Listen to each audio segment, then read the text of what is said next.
बिस्मिल्लाहिर्रहमानिर्रहीम।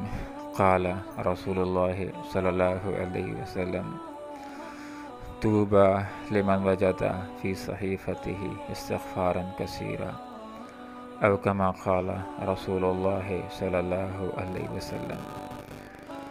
नबी अकरम सल्लल्लाहु अलैहि वसल्लम का इरशाद अक़दस है कि आखिरत में उस बंदे के लिए बड़ी खुशखबरी होगी जिसने अपने नामा आमाल के अंदर कसरत के साथ इस्तिग़फ़ार को पाया।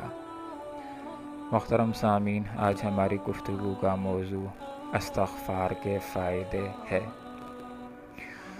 आप सल्लल्लाहु अलैहि वसल्लम का इरशाद अक़दस है कि रमज़ान का दूसरा अशरा मग़फ़िरत का होता है। वैसे तो जिस लम्हे ज़िंदगी के अंदर इंसान को एहसास पैदा हो जाए तौबा कर ले, अल्लाह रब्बुल आलमीन उसको माफ़ फरमाता है। लेकिन जिस अशरे को अल्लाह रब्बुल आलमीन ने मग़फ़िरत के लिए ख़ास कर दिया है, उस अशरे के अंदर अगर हम तौबा करेंगे, इस्तिग़फ़ार करेंगे तो अल्लाह ताला बतरीके औला प्यार फरमाएगा और हमें माफ़ फरमाएगा।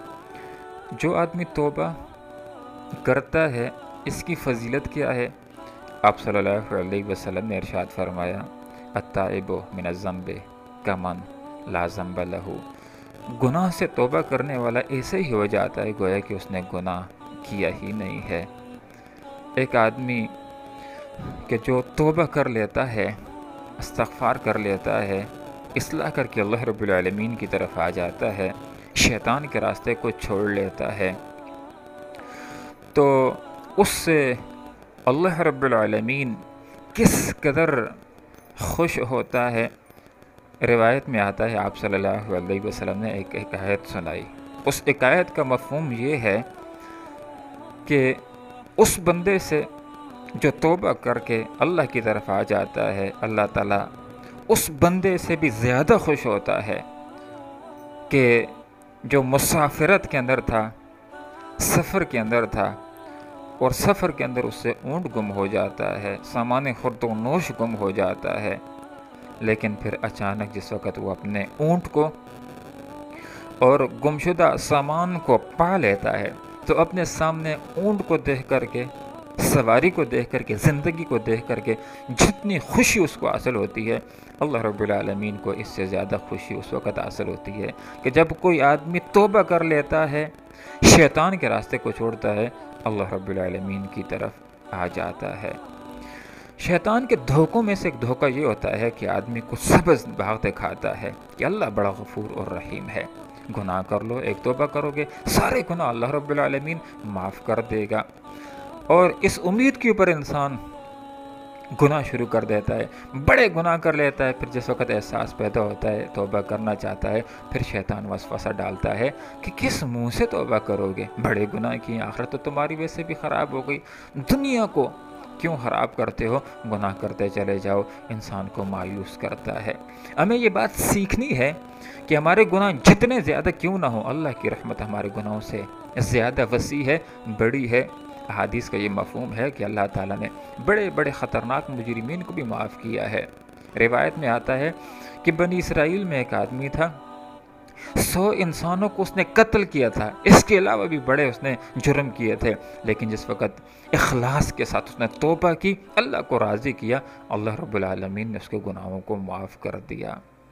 हमें मौत से पहले पहले और क़यामत से पहले पहले तौबा कर लेनी चाहिए, और इन दोनों चीज़ों का आने का कोई पता नहीं कि कितनी जल्दी आ जाए। मफ़हूम यह है कि इंसान को अभी और फौरी तौबा करनी चाहिए, अल्लाह रब्बुल आलमीन को राज़ी करना चाहिए, और तौबा का एक शरई तरीका भी है।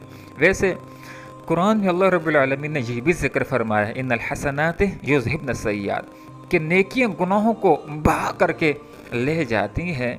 जिस वक्त इंसान नेकियां करता है, सगीरा गुनाह उसके माफ़ होना शुरू हो जाते हैं, लेकिन कबीरा गुनाहों से निकलने के लिए शरई तरीके से तौबा करनी चाहिए। और शरई तरीके से तौबा ये है कि इंसान जिस गुनाह से तौबा कर रहा है, नंबर 1 उस पर पशेमान हो, नंबर 2 छोड़ दे, नंबर 3 आइंदा ज़िंदगी के अंदर ना करने का पुख्ता अज़म कर ले, और नंबर 4 गुनाह का ताल्लुक बंदों के साथ है तो इस मामले को भी साफ़ करे, और नंबर 5 अगर गुनाह ऐसा है کہ اس کی تلافی ہو سکتی ہے تو اس کی تلافی بھی کرے۔ مثلا نمازیں نہیں پڑھتا تھا، گناہ کبیرہ ہے، جب توبہ کر لیے تو نماز نہ پڑھنے کا گناہ تو معاف ہو جائے گا، لیکن اس گناہ کی تلافی کرنی ہے، اور تلافی کی صورت یہ ہوگی کہ گزشتہ زندگی کی نمازوں کو قضا کرتا چلا جائے گا۔ اور جو گناہ ایسا ہے کہ اس کی تلافی نہیں ہو سکتی، فلمیں دیکھتا رہا، گانے سنتا رہا، تو توبہ کر لینا ہی کافی ہوگا۔ اور کثرت کے ساتھ انسان کو استغفار پڑھنا چاہیے۔ استغفر اللہ الذی لا الہ الا هو الحی القیوم واتوب الیہ۔ آپ صلی اللہ علیہ وسلم نے ارشاد فرمایا کہ جو آدمی استغفار کرتا ہے تو اس کو ایک فائدہ یہ ملتا ہے کہ اللہ تعالیٰ مشکل اور تنگی سے نکلنے کا راستہ اس کے لیے پیدا کر لیتا ہے۔ آپ صلی اللہ علیہ وسلم نے یہ بھی ارشاد فرمایا کہ غم اور فکر سے نکلنے کا راستہ بھی اللہ تعالیٰ اس کے لیے پیدا کر لیتا ہے۔ اور استغفار کا تیسرا فائدہ آپ صلی اللہ علیہ وسلم نے یہ ذکر فرمایا کہ استغفار کرنے والے کو اللہ تعالیٰ وہاں سے رزق دیتا ہے جہاں سے اس کا وہم و گمان بھی نہیں ہوتا۔ استغفار کا ایک فائدہ یہ بھی ہے کہ بر وقت بارشیں ہوتی ہیں۔ استغفار کا ایک فائدہ یہ بھی ہوتا ہے کہ انسان کے غم، دکھ اور پریشانیاں دور ہوتی ہیں، مصیبتیں ٹلتی ہیں۔ استغفار کا ایک فائدہ یہ بھی ہے کہ اللہ رب العالمین کی طرف سے جو عذاب آتے ہیں وہ بھی دور ہو جاتے ہیں، عذاب بھی اس تک نہیں پہنچتے۔ استغفار کا یہ بھی فائدہ ہوتا ہے کہ انسان کی پریشانیاں دور ہوتی ہیں۔ استغفار کا یہ بھی فائدہ ہے کہ انسان کے گناہ گرنا شروع ہو جاتے ہیں اور انسان بالکل پاک صاف ہو جائے، فرشتہ صفت ہو جائے، تو پھر انسان کے درجات بلند ہونا شروع ہو جاتے ہیں۔